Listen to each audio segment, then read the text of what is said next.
할렐루야, 감사합니다. 우리 하나님 말씀 함께 보실 텐데요. 오늘 먼저 말씀을 증거하고요. 그리고 오늘 관현악 칸타타 우리 함께 보시도록 하겠습니다. 오늘 찾으실 말씀은 사도행전 1장 4절과 5절 말씀, 두 절 말씀이 되겠습니다.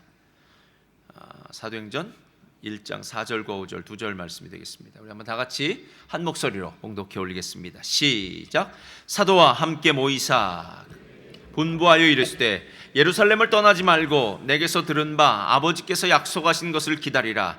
요한은 물로 세례를 베풀었으나 너희는 몇 날이 못되어 성령으로 세례를 받으리라 하셨느니라. 아멘. 오늘 말씀의 제목은요, 다 같이 읽겠습니다. 시작. 예수의 부활 그 이후를 꿈꾸라 라는 것입니다. 부활의 예수님의 그 부활의 능력이 예수님에게서만 머무는 것이 아니라 예수님을 따르는 모든 자들에게 임했듯이 오늘 이 시간 부활절 예배를 드리는 저희들에게 임하게 되는 줄 믿습니다. 저는 오늘 여러분들과 함께 예수의 부활 그 이후를 꿈꾸라는 제목으로 함께 은혜를 나누기를 원합니다. 박세리 선수, 골프를 치는 박세리 선수가 쓴 에세이에는요, 자신의 지나왔던 삶에 대해서 이런 회한을 표현하고 있습니다. 나는 오직 승리만을 향해 기계적으로 움직이는 독일 전차처럼 달려왔던 것 같습니다. 새벽부터 밤늦도록 잠자고 밥 먹는 것 외에는 오로지 공만 치는 단조로운 생활에 스스로 숨이 막힐 지경이었습니다. 나는 연습밖에 모르는 벌레였습니다. 골프밖에 세상에 대해서는 유치원생과 같았습니다. 저는 요즘 승부라는 강박관념에 사로잡혀 있는 세리 키즈들이죠. 박세리 키즈라고 해서 박세리 선수를 보면서 골프 선수를 꿈꾸는 그런 선수들을 보면서는요, 마음이 편치 않다라고 이렇게 이야기합니다. 그러면서 자기가 자신에게 던졌던 질문 하나가 있습니다. 그게 무엇이냐면요, 나는 옳게 살아온 것일까? 라는 질문이었다고 합니다. 나는 옳게 살아온 것일까? 그리고 난 다음에 한마디를 덧붙여요. 그 질문을 스스로에게 또 한 다음에 대답을 합니다. 한국 선수들에게는 자기 생활이 없습니다. 골프에만 목숨 걸듯이 살고 있거든요. 아직 어린 선수들 갈 길이 참 먼데 나도 그러질 못해서 말할 자격이 있는지는 모르겠지만 최대한 즐길 수 있어야 해요. 즐기면서 골프를 해야 됩니다. 이렇게 얘기합니다. 이거 우리 집사님들 상황이 아닙니다. 우리 집사님들 어련히 알아서 잘 즐기실 테니까요. 그게 아니라 진짜 골프 선수들이요. 한국의 여자 골프가 얼마나 정말 빡세게 훈련을 하는지 몰라요. 박지 선수가 예수를 안 믿기 때문에 아마 즐기라라는 이런 표현을 썼던 것 같고요. 실은 제가 만약에 박세리 선수가 그리스도인이라면 즐기라 하는 단어가 조금 달라지지 않았을까 하는 생각이 듭니다. 즐기라 하는 그 단어는요, 삶의 가치, 삶의 의미를 깨달아라, 그리고 삶에 감사해라, 삶에 기뻐해라, 아마 이런 단어로 바뀌어지지 않았을까라는 그런 생각이 들었습니다. 박세리 선수가 스스로에게 했던 질문, 나는 옳게 살아온 것일까? 라는 질문은요, 어쩌면 이 땅을 살아가고 있는 모든 사람들이 동일하게 스스로 한 번쯤은, 아니 어쩌면 매 순간 똑같은 질문을 던져야 될 질문이 아닐까라는 생각이 들었습니다. 그런데 그 질문에서 멈춰선다면은요, 그 사람의 질문은 어쩌면 과거지향적인, 과거를 회상하는 정도에 그칠 수 있고, 한 가지 더 질문을 던져야 되는데 저는 이 질문을 던져야 된다고 생각해요. 나는 지금 올바른 방향으로 가고 있는가? 그러니까 과거의 내 삶은 이미 지났으니까 어찌할 수 없지만 지금 그렇다면 나는 올바른 방향을 향해서 나아가고 있는가? 어쩌면 이 질문에 올바른 대답을 한다는 것은요, 삶의 이유와 목적과 가치를 아는 사람들, 하나님의 백성, 하나님의 자녀들만이 할 수 있는 대답이 아닐까라는 그런 생각이 들었습니다. 제가 이번에 부활주의를 생각하면서 어떤 말씀을 증거할까 고민하다가 부활의 기쁨, 부활의 감격은 너무 많이 했던 것 같아요. 실제로 부활의 감격, 부활의 기쁨은 너무 많습니다. 그런데 부활의 감격과 기쁨은 부활절은 확 타올랐다가요, 부활절 다음 날만 되면은 언제 부활의 감사와 감격이 있었는지도 모른 채 또다시 삶을 살아가는 많은 사람들의 모습이 보여지더라는 거예요. 그래서 마음속에서 하나님, 부활의 능력 압니다. 근데 그 부활의 능력 이후에 우리들의 삶은, 예수님의 부활 사건 이후에 우리들의 삶은 어떻게 해야 될까요? 라고 생각하면서 제가 오늘 말씀을 준비했는데요, 두 가지를 생각해 봤어요. 첫 번째 펴주세요. 자, 다 같이 읽겠습니다. 시작. 하나님의 약속을 기다리는 삶이에요. 하나님의 약속을 기다리는 삶. 자, 예수님, 제가 오늘 읽은 본문은 사도행전 1장 4절입니다. 사도행전 1장 4절이 이렇게 얘기해요. 사도와 함께 모이사 그들에게 분부하여 이르시되 예루살렘을 떠나지 말고 내게서 들은 바 아버지께서 약속하신 것을 기다리라 라고 이렇게 얘기해요. 자, 이 말이 무슨 뜻이냐면 예수 그리스도의 죽으심과 부활하심은 이미 사건입니다. 팩트라는 얘기예요. 이미 일어난 사건이에요. 근데 놀랍게도 예수님은 부활하셔서 하나님의 놀라운 능력으로 살아나셨는데 부활의 능력을 덧입고 있는데요, 제자들은 전혀 안 그렇더라고요. 그러니까 예수님의 그 놀라운 능력과 제자들의 삶은 아직도 별개입니다. 아직도 별개예요. 근데 그 이유가 무엇이냐 하면 오늘 하나님께서 약속하신 것을 기다리라 하는 말 가운데 그 의미가 담겨져 있어요. 그러니까 하나님이 예수님을 이 땅에 보내시고 십자가에 죽게 하시고 부활하시는 때가 있고, 그리고 그 다음에 예수님의 그 부활의 능력을 우리들에게 주시는 때가 있다라는 거예요. 실제로 오늘 하나님께서 약속하신 것은 성령입니다. 그래서 사도행전의 시작은 바로 이 성령에 대한 약속부터 시작하고요, 사도행전 2장은 바로 성령 받는 사건에 대해서 얘기하고요, 사도행전의 마지막 장은 그 성령 받은 하나님의 백성들이 어떻게 살았는지에 대해서 아주 증거물을 보여주는 놀라운 책이 바로 우리가 읽고 있는 사도행전이다라는 거예요. 근데 오늘 저는 약속을 기다려라 라고 하는 이야기를 들으면서요, 무슨 생각이 들었냐면, 하여튼 우리 한국 사람들 약속 안 기다립니다. 저도 그렇지만 많은 분들이 이렇게, 목사님 저 나도 기다리는 게 제일 싫습니다 라고 얘기해요. 저도 기다리는 게 싫습니다. 딱 5분 10분 기다리다간 밥 먹자 이렇게 하든지 가버리자 라고 얘기할 때가 있어요. 실제로 우리는요, 이 천성적으로 성품적으로 기다리는 걸 잘 못해요. 그리고 기다릴 때는요, 그냥 기다릴 때 옆에서 무슨 소리가 들려옵니다. 야, 너 왜 기다려? 너 기다린다고 해결될 것 같아? 뭐 좋은 게 있을 것 같아? 야, 그만해 라는 이런 소리와 이런 유혹이 들려올 때도 많아서요, 실제로 하나님의 약속을 기다린다는 그 일은 결코 쉬운 일이 아니다라는 거예요. 근데 여러분 그거 아세요? 하나님은 때를 따라서 일하시는 분입니다. 할렐루야. 이걸 하나님의 경륜이라고 해요. 어려운 말로요. 경륜은 무엇이냐면요, 하나님께서 세상 역사를 시작할 때에 하나님께서 예수 그리스도를 준비하셔서 예수 그리스도를 통해서 구원받게 하실 구원의 역사를 이미 다 하나님이 계획하고 계시다는 거예요. 여러분, 요즘 백신의 문제로 본다면, 백신 접종으로 본다면 훨씬 이해가 잘 될 것입니다.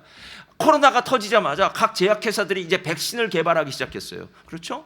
그래서 이제 백신이 개발되었습니다. 뭐 화이자도 있고 모더나도 있고 아스트라제네카도 있고 뭐 러시아 것도 있고 여러 가지가 있더라고요. 그래서 만들어진 그 백신이 이제 각 나라로 퍼지게 되어 있습니다. 때가 있는 거죠. 그런데 각 나라로 들어오자마자 그 다음 날부터 다 백신을 맞는 게 아니라 순서가 있더라고요. 제일 처음 맞을 사람들, 그 다음에 맞을 사람들, 뭐 이렇게 연장자부터 시작해서 의료업계에 종사하는 사람들부터 이런 식으로 순서가 있더라는 거예요. 그러니까 오늘 하나님이 약속을 기다려라 하는 말은, 야, 내가 너희들을 위해서 최고의 것을 준비했어. 그러니까 딴 생각 품지 말고, 딴 마음 갖지 말고 이 약속 한번 기다려볼래? 라고 얘기하는 거예요. 실제로 하나님이 약속하신 이 성령이 얼마나 좋은 것이냐 하면요, 실제로 마태복음과 누가복음에 이야기할 때 하나님께서 구하는 자들에게 좋은 것을 주시지 않겠느냐라고 얘기할 때, 하나님께 구하는 자들에게 성령을 주시지 않겠느냐라고, 좋은 것, 그러니까 우리의 인생 가운데 가장 필요하고 가장 좋은 것을 성령이라고 이야기하더라는 거예요. 그래서 제가 생각해 보니까요, 맞는 것 같아요. 하나님이 주신 게 최고의 것인 줄 믿습니다. 실제로 성령 충만, 성령의 능력을 받으면요, 우리의 삶 가운데 있는 모든 문제는 아무것도 문제가 되지 않습니다. 제가 중학교 2학년 때 성령을 받았습니다. 본래 저는 착한 학생이었습니다.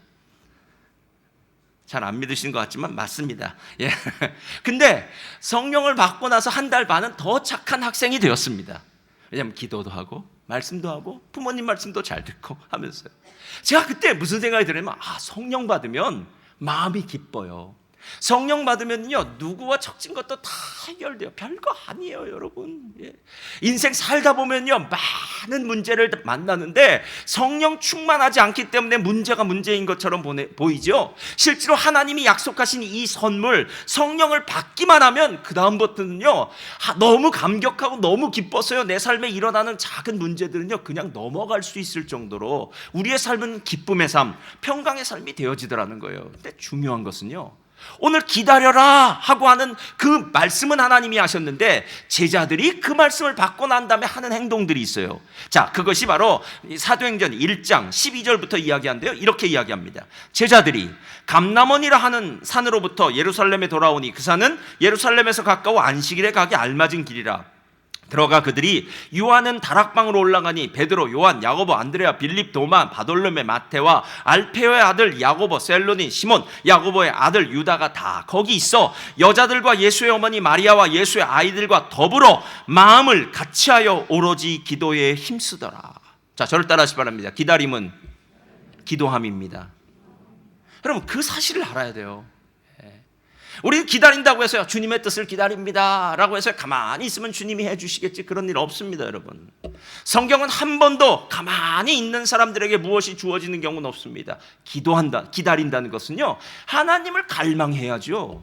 하나님이 내 문제를 해결해 주실 것을 믿고 그분에게 간구해야 되는 것 아닙니까? 그분이 언제 응답해 주실지, 어떻게 응답해 주실지, 이 모든 것들은 그분의 뜻에 달려 있고요, 내가 할 수 있는 내 편에서의 일은 그분이 분명히 이 약속 선물을 주실 거야, 나는 그분을 향해서 간절히 부르짖어야 돼 라는 부르짖음과 갈망이 있는 것, 이것이 바로 기도라는 것입니다.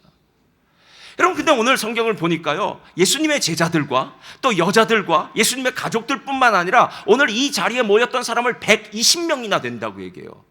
근데 놀라운 사실은요, 이 120명이 더불어 마음을 같이하여 오로지 기도에 힘썼더라, 이렇게 얘기해요.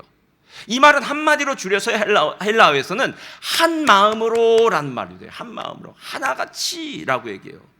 그러니까 교회에 모이는 사람들은 다 여러 가지 생각을 갖고 모인다는 거예요. 야, 이민사회 왔으니까 교회 한번 나가볼까? 우리 자녀들 교육, 또 한글 교육도 있으니까 교회 한번 나가볼까? 나 외로우니까 교회 한번 나가볼까? 야, 그래도 우리 부모님이 신앙생활하니까 교회 한번 나가볼까? 여러분, 여러분의 생각은 여러 가지일 수 있어요. 그건 여러분 생각이고요. 오늘 예수님이 하신 말씀은 한 가지예요. 자, 네가 가지고 있는 여러 가지 생각 좀 내려놔. 내가 너희들에게 원하는 거 한 가지가 있어. 그게 뭘까요? 위로부터 덧입혀지는 그 능력, 내가 너희들에게 약속한 성령, 이거 한번 받아보라는 거예요. 여러분, 실제로 그리스도인들의 삶 가운데는요, 이 성령이 너무 중요한 거예요. 성령이 너무 중요한 거예요. 다른 어떤 것이 필요한 것이 아니에요.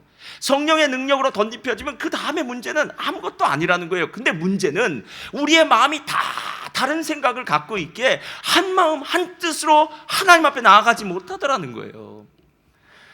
저희 집 식구가 예전에는 3명이었습니다. 요즘은 2명인데. 예. 근데 3명이 저녁밥을 먹는데 다 다른 시간에 다 다른 메뉴를 먹어요. 어떻게 3명도 마음이 안 맞는지 모르겠어요. 근데 저희 집만 그럴까요, 여러분? 요즘 보면은 뭐 음식이 하도 많으니까 그렇겠죠. 4명이면 저녁상을 4번을 차려요. 예, 어떤 경우에는요. 왜? 각자 마음이 안 맞으니까요. 여러분, 교회란 어떤 것인지 아십니까? 교회는 각 사람이 자기 마음 갖고 오는 것이 아니에요.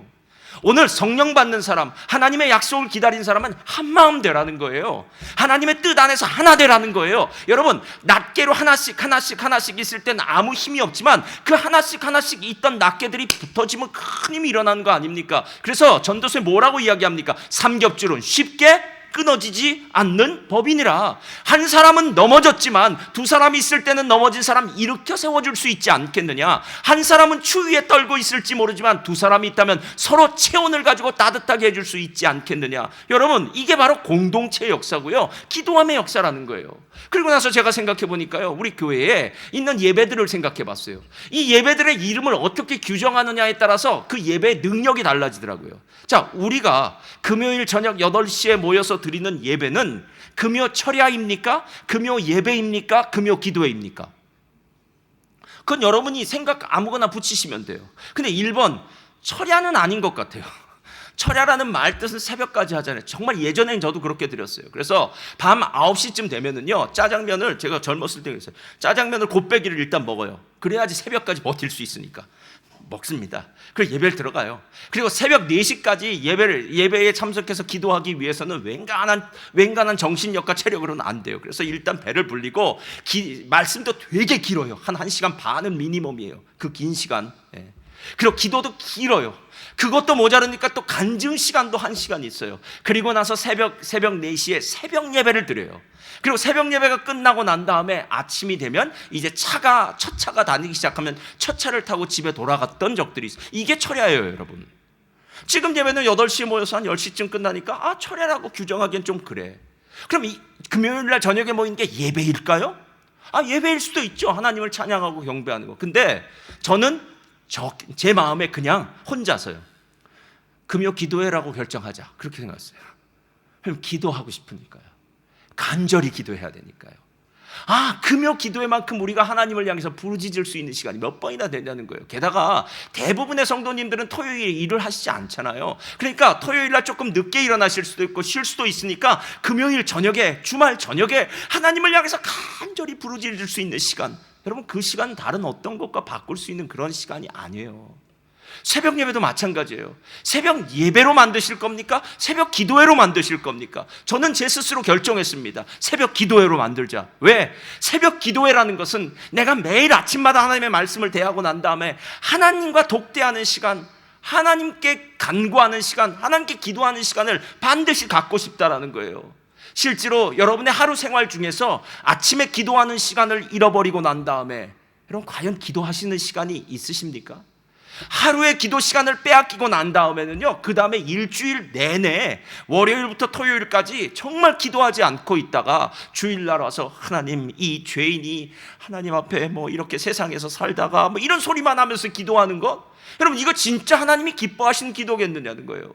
새벽 예배 못 나와도 상관없습니다. 요즘 온라인으로도 하지 않습니까? 함께 기도하면서 하루를 시작하면서 하나님의 뜻이 내 삶에 이루어지기를 원합니다. 할렐루야. 그리고 기도할 때마다 우리가 간구해야 되는 것 있잖아요. 하나님이 약속하신 것, 성령 주시옵소서, 이거예요.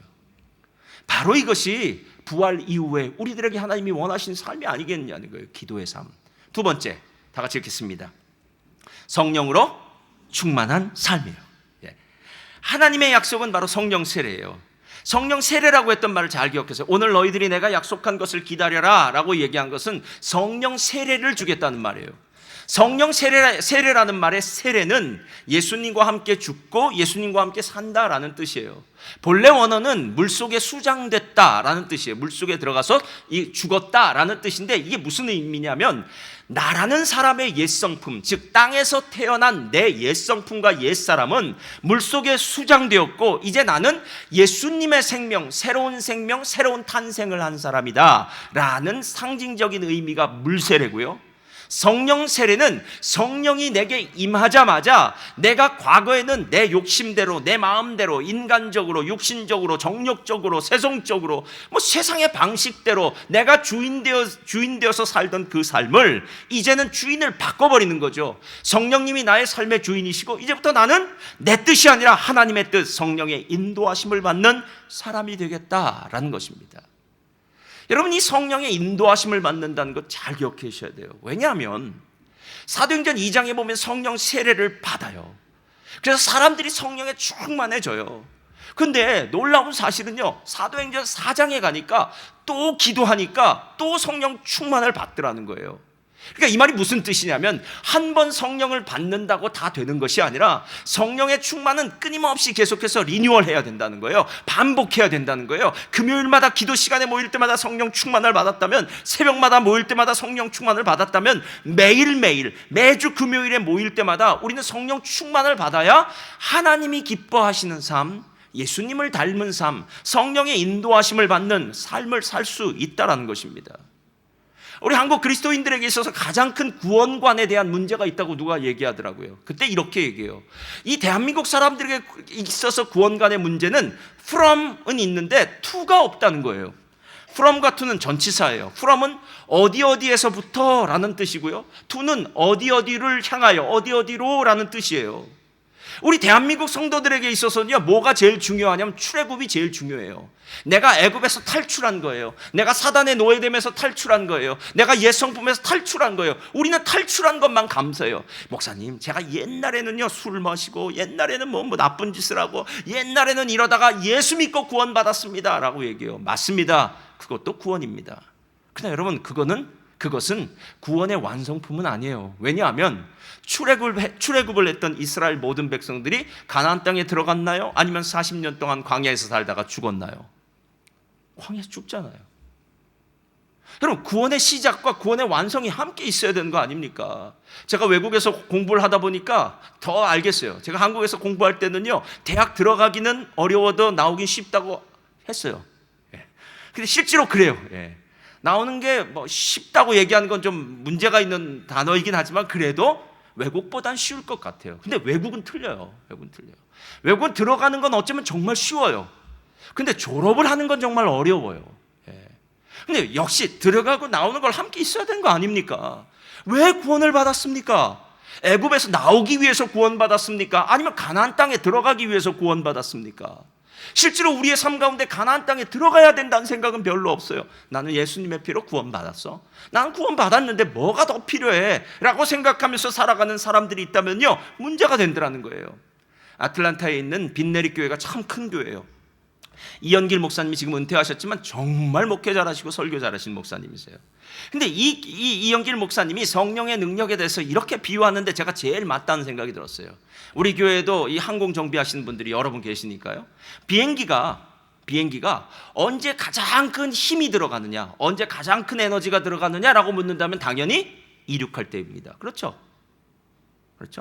땅에 있는 그 큰 기계를 하늘로 띄우려면 얼마나 힘이 있어야 되겠습니까? 그래서 이륙할 때는 모든 비행기의 그 엔진이 다 총출동하겠죠. 그래서 하늘로 띄우겠죠. 여러분, 성령이 하는 일이 이거라는 거예요. 땅에 살던 우리를 하늘로 띄우는 일을 한다는 거예요. 얼마나 대단합니까? 얼마나 대단해요. 그래서 성령 받아야 된다는 거예요. 땅의 삶을 계속 살고 있는 사람이 성령 받으면 하늘의 삶을 살게 돼요, 여러분. 근데 문제는 하늘의 삶을 살았을 때가 문제예요. 자, 하늘에 띄워져서 뭐 하겠습니까? 비행기가 하늘에 그냥 둥둥둥 떠다니면 될까요? 그게 아니라 하늘에 올랐다면 그 다음에는 방향이 필요하다는 거예요. 목적지를 향해서 가야죠, 비행기가. 근데 그 목적지가 없다면 도대체 비행기를, 그 무거운 비행기를 하늘에 띄운 이유가 뭐가 있느냐는 거예요. 차라리 땅에 있지. 성령이 하신 일이 그거라는 거예요. 우리에게 방향을 정해준다는 거예요. 지금까지는 내가 이 땅에서 살았지만, 이 땅에서 비행기가 아무리 신나게 달려도 뭐 얼마나 신나게 달리겠습니까? 하늘을 달릴 때는 시속 1000km씩 달리고 그러더라고요. 비행을 하더라고요. 그러니까 그렇게 빨리, 그렇게 자유롭게 날아가는 그 비행기의 모습을 보면서요, 그렇지, 성령 충만 받은 사람들은 이렇게 살아야지라는 거예요. 제가 오늘 여러분들에게요, 부활 그 이후의 삶은 어떻게 돼야 되는 줄 아십니까? 사도행전 1장 8절처럼 살면 됩니다. 한번 다 같이 외워볼까요? 시작. 오직 성령이 너희에게 임하시면 너희가 권능을 받고 예루살렘과 온 유대와 사마리아와 땅끝까지 이르러 내 증인이 되리라. 이거 살면 되는 거예요. 방향은 이거예요. 증인되는 삶, 세상 끝날까지 주님의 복음을 증거하는 삶. 여러분, 우리의 삶의 목적은 그거밖에 없어요. 예루살렘은 나와 가장 가까운 곳에 있는 사람들입니다. 유다와 사마리아는 나의 친척들, 내가 조금 멀리 있는, 지리적으로 멀리 있는 사람들. 그리고 더 놀라운 사실은 땅 끝까지 가서 주의 증인이 되라고 이야기하는 것은요, 우리의 삶의 목적이 증인의 삶을 살고 있느냐는 거예요.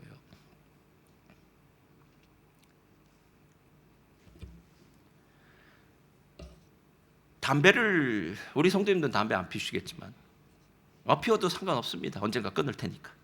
끊을 줄 믿습니다. 피워도 상관없어요. 근데 제가 아는 사람이 담배를 좀 많이 피우더라고요. 그 사람이 옆으로 쓱 지나가고 나는데요, 담배 냄새가 참 많이 나더라고요. 그 사람이 앉았던 자리를 제가 조금 시간차를 두고 이렇게 지나갔는데요, 그래도 담배 냄새가 나더라고요. 그래서 제가 그때 그렇게 생각했어요. 야, 담배 피우는 사람은 아무리 내가 담배를 안 피웠다고 해도 속일 수는 없겠다. 몸에 배어 있으니까. 여러분, 우리 화장을 한 우리 자매님들, 우리 집사님들 이렇게 지나가고 나면 화장품 냄새가 참 좋게 나요. 그렇죠? 또 향수를 뿌린 집사님들이 향수 냄새가 나요. 세상의 모든 사람이 지나간 자리에는 그 사람의 향기가 나요. 그럼 성령의 사람은요? 성령의 사람도 그렇지 않겠습니까? 예. 아까 제가 얘기했던 출애굽했던 사람은요, 출애굽만 했어요. 그랬더니 광야에서 그 사람들한테 나는 냄새는 애굽 사람 냄새만 났어요. 그건 진짜 그리스도인의 삶이 아니지 않습니까?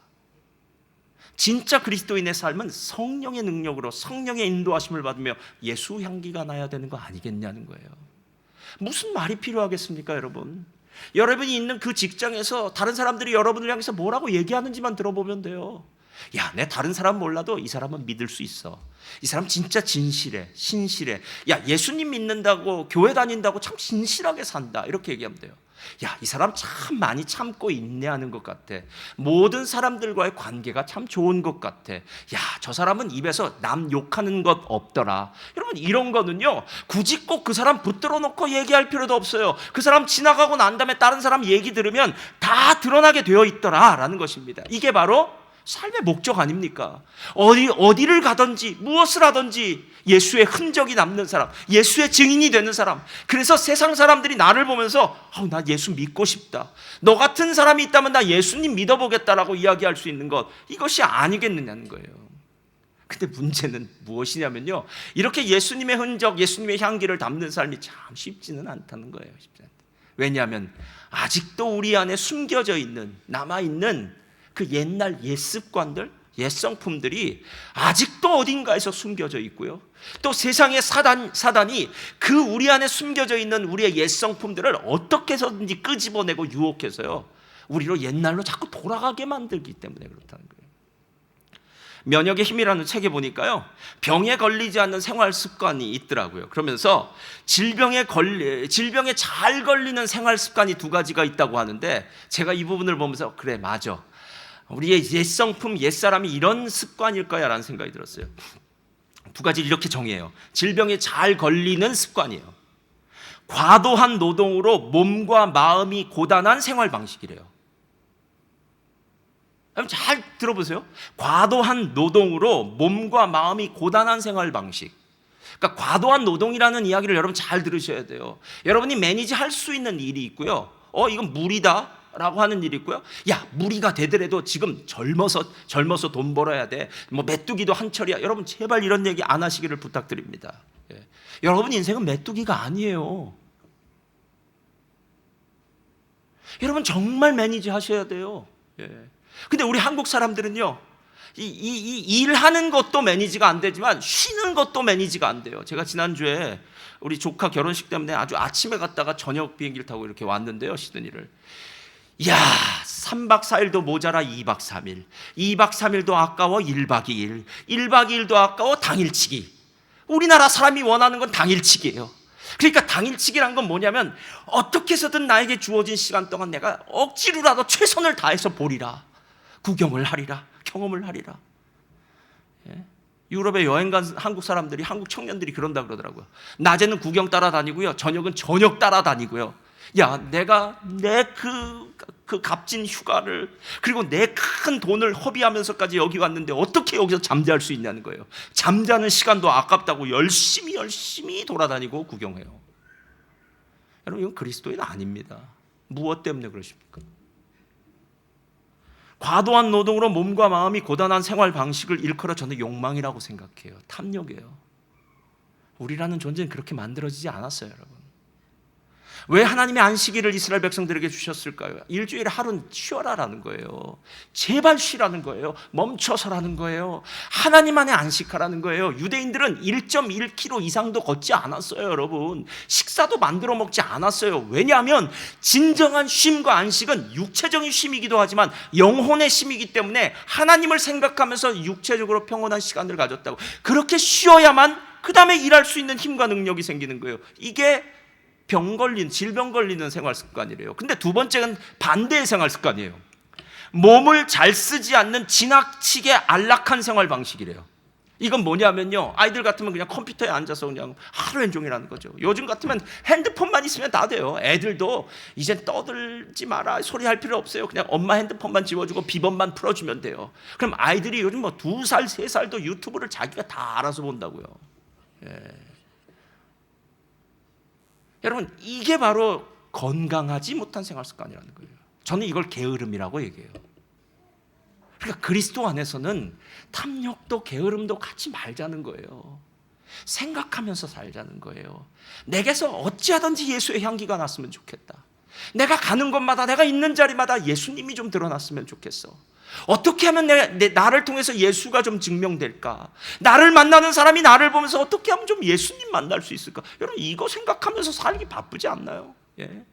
그러려면 누구를 섬겨야 되기도 하고요, 누구를 도와주기도 하고요, 먼저 더 열심히 일하기도 하고요. 이 모든 것들을 다 감당할 때 나를 통해 예수가 드러나는 삶, 그 사람이 진짜 성령 충만한 사람이 아닐까라는 생각이 들었습니다. 2021년 부활절을 맞이하면서요, 저는 주님이 우리들에게 똑같은 말씀을 하실 것 같아요.